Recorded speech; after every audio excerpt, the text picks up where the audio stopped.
The wind was a thief, stealing the last of her warmth and shredding the remnants of lace at her hem. Each gust tore at the fine silk of her wedding gown, now a ruined testament to a life she had refused. Eliza ran, her breath a ragged cloud in the frigid air, the mud sucking at her thin satin shoes. The world had shrunk to the burning in her lungs and the tangled, skeletal trees that clawed at her as she passed. Behind her, miles back, was a church, a groom whose name tasted like ash in her mouth, and a future arranged like a burial plot. Ahead, there was only the vast, indifferent expanse of the Montana Territory, a wilderness that promised a swifter, cleaner end than the slow suffocation of a gilded cage. She stumbled, her ankle twisting with a sickening crack of pain. A cry, thin and hopeless, was snatched away by the wind. She collapsed against the rough bark of a pine, the icy damp seeping through the ruined silk, her body trembling not just from cold, but from the utter finality of her despair. This was it, the end of a foolish flight, a final, desperate grasp for a life that was never meant for her. The world began to gray at the edges, the roar of the wind softening to a distant hum. It was through this haze that the sound of a horse intruded, a heavy, steady tread that cut through the storm's chaos. A figure emerged from the swirling snow and mist, immense and dark atop a powerful gelding. The man was a silhouette carved from the harsh land itself, his face shadowed by the brim of a sodden hat. He dismounted with a fluid economy of motion, his presence a solid anchor in the swirling tempest. Eliza flinched, trying to pull herself upright, to gather the last shreds of her dignity. Her ruined dress, a beacon of shame, told a story she had no strength to deny. The man's eyes, the color of wet slate, took in her state without judgment or pity, a simple, stark assessment. He was tall, broad-shouldered, his face weathered by sun and wind into a mask of stoic endurance. He looked at her twisted ankle, the gooseflesh on her arms, the pallor of her face. The silence stretched, broken only by the keening wind. She expected condemnation, perhaps a rough hand to drag her back toward civilization. Instead, he unstrapped a heavy wool blanket from his saddle. He did not speak as he draped it over her trembling shoulders. The raw, lanolin-scented warmth was a shock to her frozen skin, a kindness so unexpected it brought tears to her eyes. He looked away from them, his gaze fixed on the grim horizon. His voice, when it finally came, was as rough and deep as the land itself. "My ranch is a mile north. You'll die out here." It was not a question, but a fact. He offered a hand, his palm calloused and wide. Hesitantly, she took it. His grip was firm, impersonal, hoisting her to her feet as if she were little more than a foundering calf. The pain in her ankle lanced up her leg, and she gasped. Without a word, he bent and lifted her, settling her onto his horse before mounting behind her. The heat of his body was a solid wall against her back, a stark and unsettling intimacy. They rode in silence, the only sound the plodding hooves and the storm. The house, when it appeared, was like its owner. Solid, unadorned, built of stone and thick timber to withstand the worst the world could throw at it. It was less a home and more a fortress. Inside, a fire slumbered in a great stone hearth. He set her down in a sturdy wooden chair, then stoked the embers to life. Flames licked up the logs, casting dancing shadows across the Spartan room. He disappeared and returned with a bowl of steaming broth that smelled of salt and herbs. He set it on a small table beside her, along with a strip of clean linen and a jar of salve. His gaze met hers, direct and unflinching. "I need a woman," he stated, the words devoid of romance, stripped bare to their pragmatic core. "One who isn't afraid of work. One who will stay." He gestured vaguely to the vast, empty space around them. "And you," he said, his eyes flicking to her ruined finery. "You need a home." The days that followed bled into one another, each marked by the rhythms of survival. Eliza's ankle healed, the sharp pain dulling to a persistent ache. Silas, she learned his name was, never mentioned the circumstances of her arrival again. The tattered wedding dress was burned in the hearth on the second night, its silk turning to black, writhing whispers before vanishing into ash. He gave her a simple wool dress and a pair of sturdy boots left behind by, she presumed, a previous occupant he did not speak of.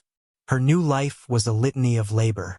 She learned the heft of a water pail, the ache in her back from tending the small, precious garden, the sting of lye soap on her chapped hands. It was a brutal education, stripping away the soft, useless woman she had been.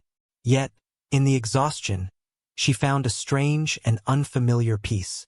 There was a simple honesty in the work, a purpose that her former life, filled with needlepoint and polite conversation, had utterly lacked. Silas remained a creature of few words.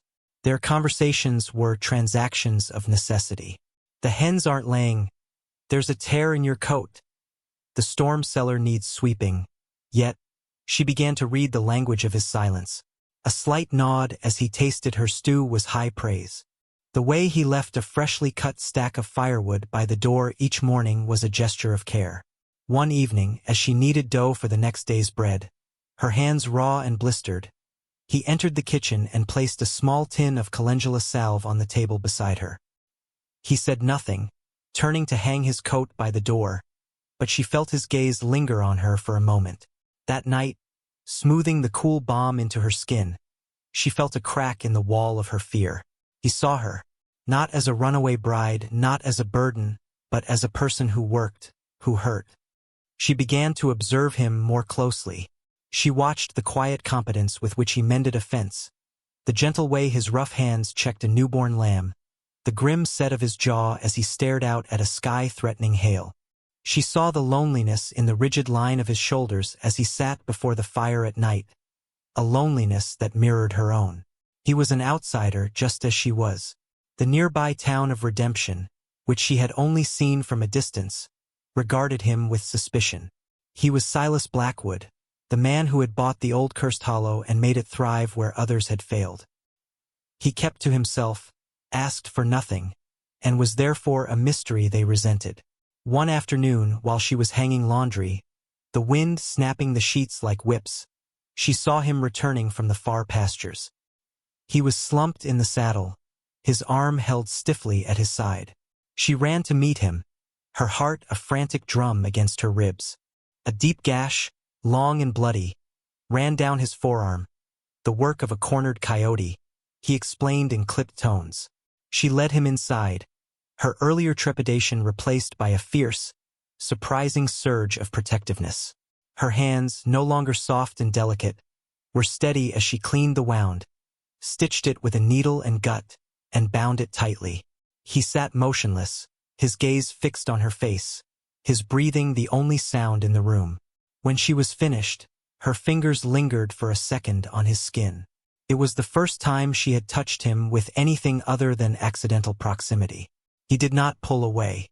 In his slate-gray eyes, she saw not just pain, but a flicker of something vulnerable, a silent acknowledgement of their shared solitude. In that moment, the arrangement shifted. It was no longer just a house. It was becoming a home. The past arrived on a dust-choked wind, in a fine carriage that was an obscene intrusion upon the landscape. Eliza was feeding the chickens when she saw it, a black, glossy beetle crawling down the track toward the ranch. A cold dread, familiar and sickening, coiled in her stomach. She knew with absolute certainty who it was. Alistair Finch stepped out of the carriage, his city clothes immaculate, his face a mask of smug possession. Two hired men, hard-faced and armed, flanked him. "Eliza, my dear," Alistair began, his voice oozing a condescending sweetness that made her skin crawl. "Enough of this little rustic tantrum. Your father is apoplectic.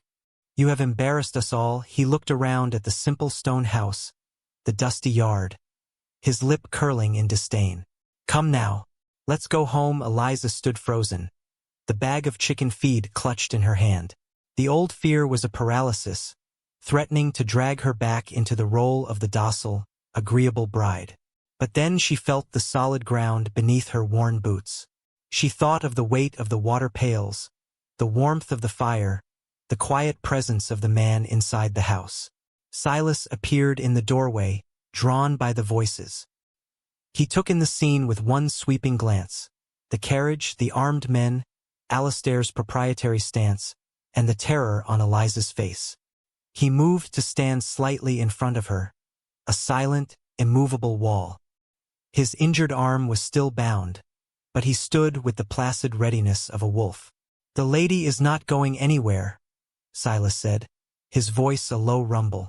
Alistair laughed, a short, ugly sound. "And who are you to say? Her keeper?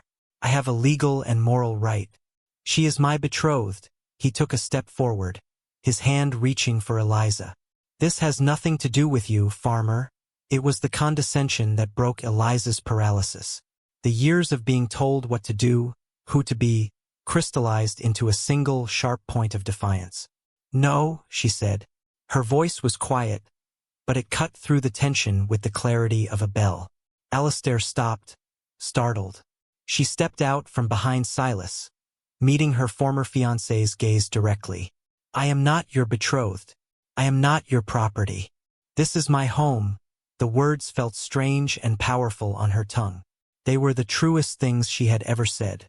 "Home," Alistair sneered, gesturing at Silas. "With him? A brute who lives in a hovel at the edge of the world." "He gave me shelter when I had none," Eliza said, her voice gaining strength. "He asked for nothing but work. You wanted a pretty doll for your parlor. He needed a partner." The word hung in the air, potent and real. The hired men shifted, looking from Alistair to the unyielding man beside Eliza. This was not the simple retrieval they had been paid for. Alistair's face contorted with rage. "I will not be made a fool of," he snarled, lunging for her. In a blur of motion, Silas intercepted him, his good hand catching Alistair's wrist in a grip of iron. He did not strike him. He simply held him, his eyes blazing with a cold fire that promised absolute violence. "You will leave my land," Silas commanded, his voice deadly quiet. Now he released Alistair, shoving him back toward the carriage.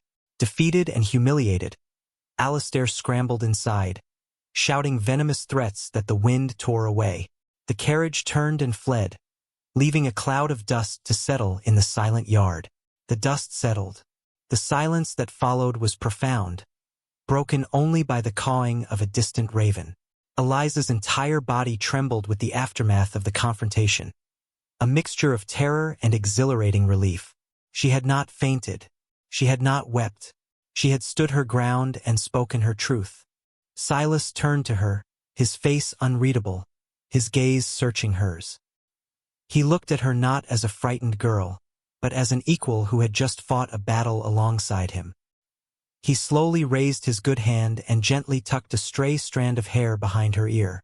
His calloused fingers brushed her cheek, a touch that was no longer unsettling, but a grounding, reverent gesture. The world, which had once seemed a vast and terrifying wilderness, now felt like a sanctuary. The harsh landscape was no longer a threat, but a promise of freedom. The simple stone house was not a fortress against the world, but the foundation of one they were building together. That evening, they sat before the fire, the storm of the past finally broken. The flames cast a warm, golden light on Silas's weathered face, softening the hard lines. He looked at her, and for the first time, she saw a hint of a smile touch the corners of his mouth. It was a small, rare thing, more precious than any jewel. He had offered her a home to save her from the wilderness, but she had offered him one in return, a home for his solitary heart. She was no longer Eliza, the bride who fled. She was Eliza, the woman who had stayed, the woman who had chosen. Here, in the quiet heart of the wild, surrounded by the silence that spoke more than words ever could, she had not been found. She had found herself. Their life would be hard, etched with the challenges of the land, but it would be their own, a testament to the resilience of two lonely souls who had discovered that a home is not a place you are given, but a partnership you build with your own two hands.